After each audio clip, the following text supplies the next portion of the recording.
बच्चों, अब हम अगला टॉपिक पढ़ने जा रहे हैं आज, जिसका नाम है जमींदारों की ओर से प्रतिरोध।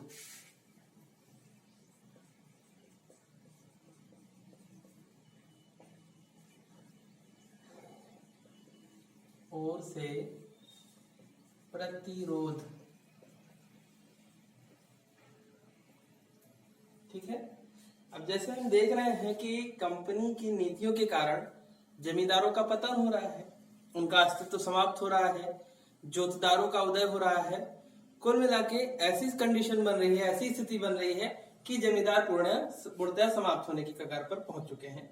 तो ऐसे में क्या ऐसा हो सकता है कि जमींदार एकदम चुपचाप शांत होकर अपना पतन देखते रहे, अपने आप को नष्ट होते हुए देखता रहे? ऐसा देखते रहे, ऐसा नहीं हो सकता ना कुछ तो उन्होंने भी एक्टिविटी की होगी, गतिविधि की होगी। तो उन्होंने जब कोई नीति उनके खिलाफ है तो क्या करेंगे? उसका विरोध ही तो करेंगे। प्रतिरोध, विरोध, उत्तर, प्रत्युत्तर जो भी होगा।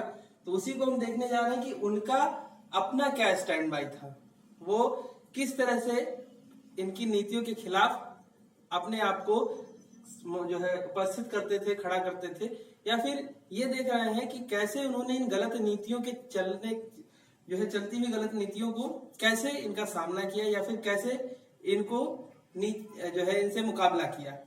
ठीक, यानी अपने आप को बचाए रखने के लिए कौन सी नीतियों को अपनाया, क्या सिस्टम अपनाया कि हम बचे रहे। तो शुरू करते हैं। जमींदारों ने समस्याओं से निपटने के लिए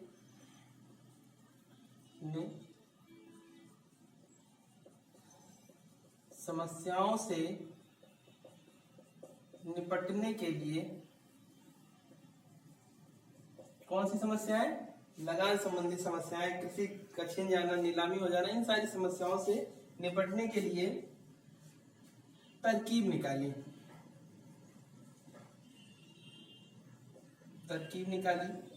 तरकीब कौन सी थी? क्या थी तरकीब? तरकीब थी कि फर्जी बिक्री कर देना। फर्जी बिक्री, ठीक, फर्जी बिक्री कर देना। फर्जी बिक्री क्या है? देखिए, एक उदाहरण देते हैं आपको हम। एक अभी हमने देखा वर्धमान, इससे पहले हमने देखा था वर्धमान के राजा की संपदा नीलाम हुई। ठीक, अब देखिए, संपदा इनकी हो या इनकी माता के पास हो, बात तो एक ही है। तो इनकी माता की संपत्ति इनकी, लेकिन इन्होंने क्या किया कि अपनी संपत्ति, अपनी जो भू संपदा थी, जो माल थे, उनको अपनी माता को बेच दिया। क्यों किया ऐसा? ये इसलिए किया गया क्योंकि इस व्यवस्था के अंतर्गत, जो अंग्रेज नई व्यवस्था लेके आए थे, इस्तेमारी बंदोबस्त, इसके अंतर्गत महिलाओं के अधिकार क्षेत्र वाली जमीन नहीं छीनी जाती थी।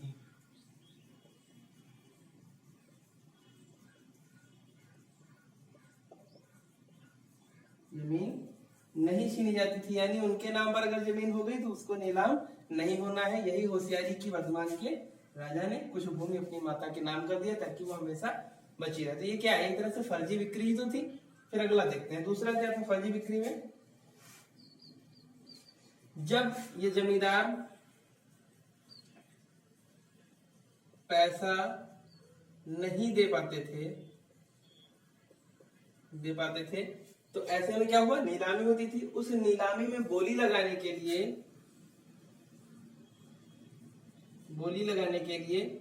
अपने एजेंट खड़े कर देते थे। ये जो जमींदार है, जिनकी जमीन नीलाम हो रही, वही खुद एजेंट खड़े कर दे रहे हैं कि जाके तुम बोली लगाओ। जमीन की बोली लगनी थी 10 लाख, इसने लगा दी 30 लाख। खूब ज्यादा बढ़ा चढ़ाकर बोली लगा दी। बढ़ा चढ़ाकर बोली लगा देने से क्या ये उत्पादन करके दे पाएगा उस कंपनी को? नहीं दे पाएगा। क्या होगा? नुकसान। कंपनी अब क्या करेगी? कंपनी का तो नियम यही है कि जो ना दे पाए उसे नीलामी कर दो। इनसे भी छीनकर फिर से नीलामी हो जाएगी। इस फिर से नीलामी की प्रक्रिया में इनके एजेंट फिर जाएंगे और ये फिर कहेंगे कि मैं इस बार 25 लाख पे ले रहा हूं। मरता क्या ना करता, कंपनी कहेगी ठीक है 25 लाख पे ही सही ले जाओ। खूब ऊंची गोली लगाकर लेके चले गए। कीमत कितनी थी? 10 लाख। 30 लगाया, नहीं दे पाया। 25 लगाया, दे पाएगा? नहीं दे पाएगा। तो ऐसे में क्या होगा? अगली बार फिर वही होगा, कंपनी इनसे फिर छीन लेगी। और फिर ऐसी दशा में कंपनी तंग आकर मजबूरी में उसी जमींदार के पास जाएगी और बहुत ही नीची दरों पर, कम दरों पर इनको वापस दे देगी। ठीक, इस तरह से जमीन इनको वापस मिल गई। तो ये जो सिस्टम था, ये जो एजेंट वाला काम जो था, वो यही चलाते थे। यही थी इनकी फर्जी बिक्री।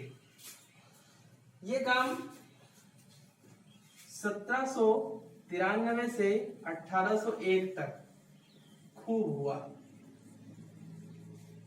ठीक, ये बहुत बड़े पैमाने पर हुआ। इस दौरान खूब फर्जी बोली लगी, जो कभी नहीं दे पाई गई, और घूम फिर के वो जमीन फिर से वापस जमींदार के ही पास आने लगी। तो इस तरह से जमींदारों का जो प्रतिरोध था इनकी ओर से कैसा हुआ? इन्होंने डायरेक्ट इनसे मुकाबला नहीं किया, बल्कि उसके स्थान पर इन्होंने क्या किया कि इस जमीन को पहले तो महिलाओं के नाम बेच दिया। महिलाओं के नाम बेच देने से वो सेफ हो गई। उसके बाद जो बचा, जो नीलाम हुआ, उसमें अपने एजेंट खड़े करा के ज्यादा बोली लगवा दी। एजेंट दे ही नहीं पाएगा, एजेंट से फिर अगली बार नीलाम हो जाएगी। उस एजेंट को दूसरी भूमि दे दी जाएगी। जैसे एक एजेंट है, उसकी भूमि लेके दूसरे को दे दी गई, उसमें नीलामी की गई, उसमें भी इन्हीं के आदमी खड़े हो गए, जाके भूमि में बोली लगा दी, ले लिया, फिर नहीं दे पाए, उनसे फिर छीनी गई। तो घूम फिर के शासक या प्रशासन या जो भी होगा कंपनी, वो क्या कहेगी कि ठीक है लाओ, इससे तो बेहतर यही था, इसी को दे देते हैं, और कुछ कम दरों पे, कम से कम ये दे तो रहा था कुछ, या फिर पहले देने की क्षमता तो रखता था। यानी कि अब क्या होगा कि नए लोगों पर जो भरोसा किया जा रहा था कंपनी के द्वारा कि ठीक है इनको दे दो, हो सकता है कर ले जाए, वो विश्वास खत्म हो जाएगा। कंपनी ये मान गई कि यहाँ अगर कोई कुछ कर पाएगा तो जमींदार ही कर पाएगा, ये नए लोग सिर्फ देखने के हैं, करने के कुछ नहीं। ठीक, ये लगान वसूल करके दे नहीं पाएंगे। ठीक, ऐसी स्थिति में फिर से वापस जमींदार को जमीन मिल जाती थी। तो ये था इनका प्रतिरोध और अपनी जमीन को वापस पाने का तरीका। इसके बाद एक बहुत ही महत्वपूर्ण रिपोर्ट है जिसको मैंने बताया था, और 5वीं रिपोर्ट नाम है उसका। उससे पहले 4 रिपोर्टें और प्रस्तुत की जा चुकी थी। होता क्या था कि जो कंपनी थी, तो कंपनी का मूल्यांकन करके एक प्रबल समिति बना दी जाती थी वहां ब्रिटेन की संसद से। वो आती थी, कंपनी की नीतियों का मूल्यांकन करती थी, और उन नीतियों के मूल्यांकन के बाद उनका सार प्रस्तुत करके एक रिपोर्ट तैयार करके भेज देती थी। तो ऐसे ही 4 गई थी। 5वीं रिपोर्ट है जिसने कंपनी की नीतियों को लेकर संसद में एक वाद विवाद का बड़ा आधार तैयार किया। हम उसी पर आ रहे हैं, 5वीं रिपोर्ट में क्या हुआ था। तो अगला हमारा टॉपिक है 5वीं रिपोर्ट।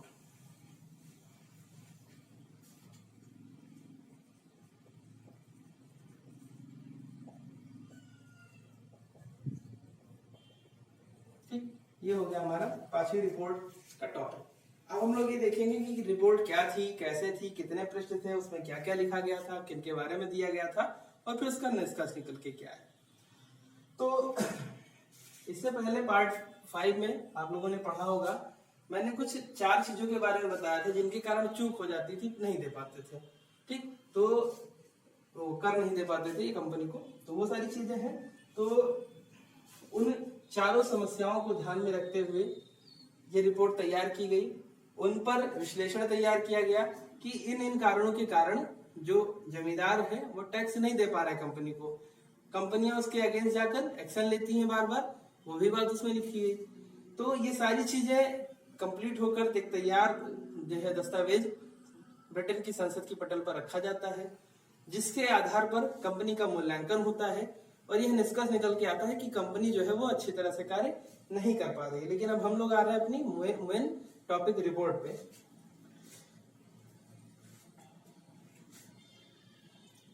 रिपोर्ट भारत में कंपनी के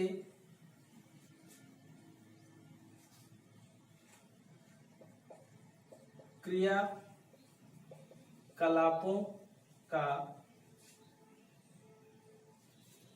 एक विस्तृत वर्णन थी। ठीक, रिपोर्ट जो थी वो क्या थी, भारत में कंपनी के क्रियाकलापों का एक विस्तृत वर्णन थी, जिसे 1813 में ब्रिटेन की संसद में पेश किया गया। कब पेश किया गया? 1813 ईस्वी में ब्रिटेन की संसद में रिपोर्ट को प्रस्तुत किया गया। इसमें 1002 पृष्ठ थे तथा इनमें कुल 800 से अधिक परिशिष्ट थे। परिशिष्ट वो जो क्षेत्रीय कृषकों व जमींदारों की अर्जियां। ठीक, 800 परिशिष्ट है। परिशिष्ट का मतलब यह है कि 800 ऐसे उद्धरण दिए गए थे जो वहां के क्षेत्रीय कृषक और जमींदारों ने कंपनी को अर्जी के तौर पर दिया था कि महोदय ये चीजें हमारे यहाँ दिक्कत है, ये समस्या है, ये ऐसी चीजें हैं या ऐसी गलत हो रही है, वो नहीं होनी चाहिए, इनमें सुधार की आवश्यकता है। ये सारी चीजें इसमें थी। तो टोटल 1002 पृष्ठों में इसमें से लगभग 800 ऐसे उद्धरण उसमें प्रस्तुत किए गए थे जो क्षेत्रीय कृषक व जमींदारों से संबंधित थे, उनकी अर्जियों से संबंधित थे। कृषक या रैयत, याद रखना रैयत का मतलब भी किसान ही होता है।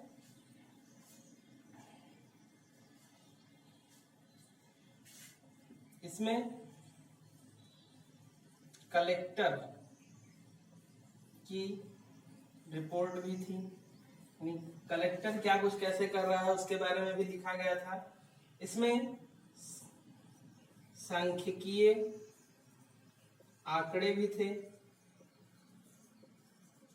जैसे कि इस क्षेत्र में क्या कर लिया जा रहा है, क्या कर लेना चाहिए, जनसंख्या कितनी है, उत्पादकता का आंकड़ा क्या है, ये सारा रेशियो इसमें प्रस्तुत किया गया था। यानी कुल मिलाकर जो कृषि व्यवस्था थी, और कहने का मतलब कहा ना, कंपनी के क्रियाकलापों, कंपनी का जो कुछ भी काम था भारत में, वो सब इस रिपोर्ट के माध्यम से ब्रिटिश की संसद, ब्रिटेन की संसद में पेश किया गया 1813 ईस्वी में।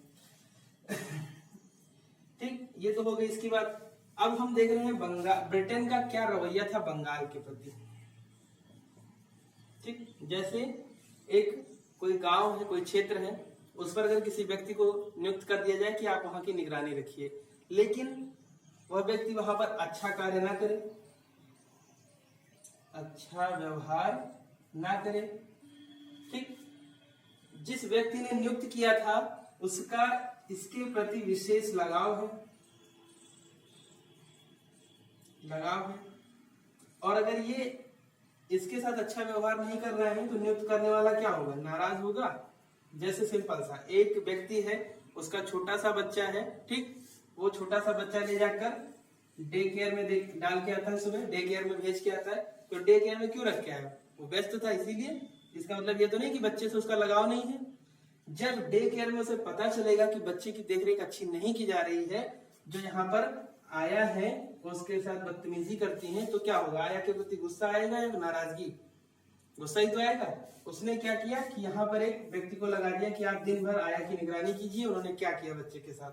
शाम को उसने सारी रिपोर्ट आपको दे दी, तो आप यहाँ पर क्या करेंगे? अपने बच्चे को लेके, भाई आप बच्चे को लेके तुरंत आया के ऊपर एक्शन लेंगे। तो ठीक वही था कि बंगाल जब से बना था 1760 ईस्वी, जब से बंगाल बना था तब से ब्रिटेन की दृष्टि बंगाल की व्यवस्था पर बराबर थी। यानी कि ब्रिटेन को बंगाल से विशेष उम्मीदें लगी हुई थी। इन उम्मीदों पर पानी फेर रहा था कौन? कंपनी का कार्यक्रम। कंपनी जैसे क्रियाकलाप अपना रही थी, उससे इनके उद्देश्यों पर पानी फिर रहा था। यही कारण था कि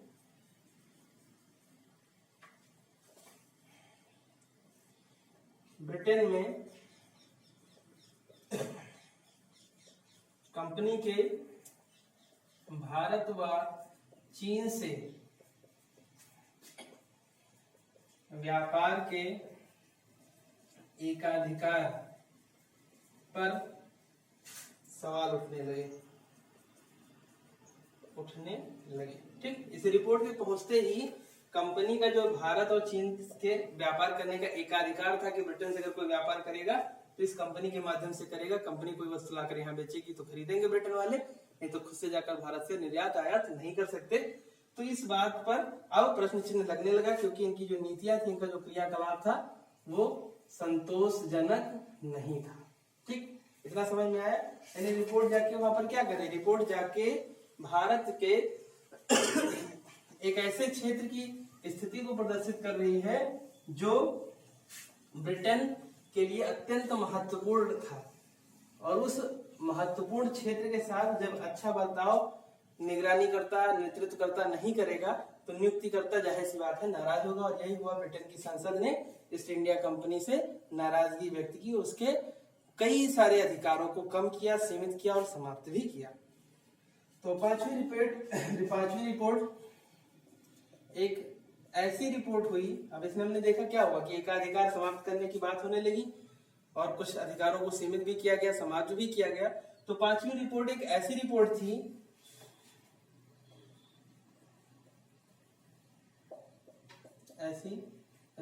थी जो एक प्रवर समिति द्वारा तैयार की गई थी। प्रवर समिति मतलब उसके विशेष उद्देश्य को लेकर समिति बनाई गई थी। प्रवर समिति का मतलब हुआ कि विशेष उद्देश्य को लेकर बनाई गई समिति। तो ये इसी रिपोर्ट को तैयार करने के लिए एक समिति बनाई गई थी, इसलिए कहते हैं कि एक प्रवर समिति के द्वारा रिपोर्ट तैयार की गई थी। कंपनी के शासन के स्वरूप पर, अब यहां से जब रिपोर्ट गई सारी बातें वहां सामने खुलकर आई, तो कंपनी के शासन के स्वरूप पर, यानी कंपनी का जो शासन का स्वरूप था भारत में, कंपनी के शासन के स्वरूप पर ब्रिटेन की संसद में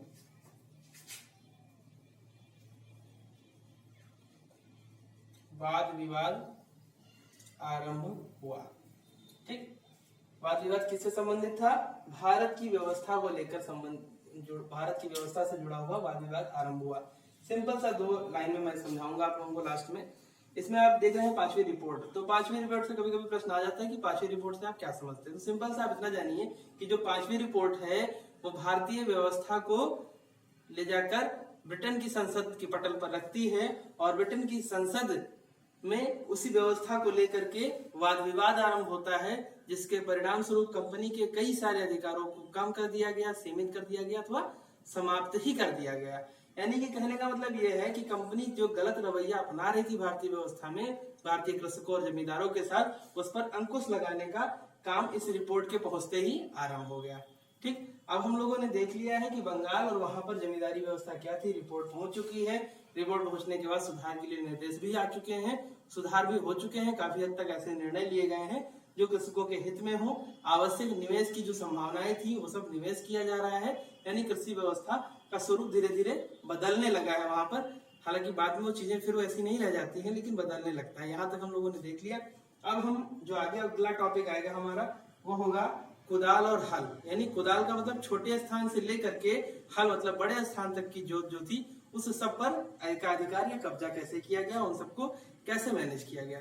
ठीक है, तो हम अब इसके बाद आगे हम देखेंगे नेक्स्ट वीडियो में कुदाल और हल। ठीक है बच्चों, थैंक यू।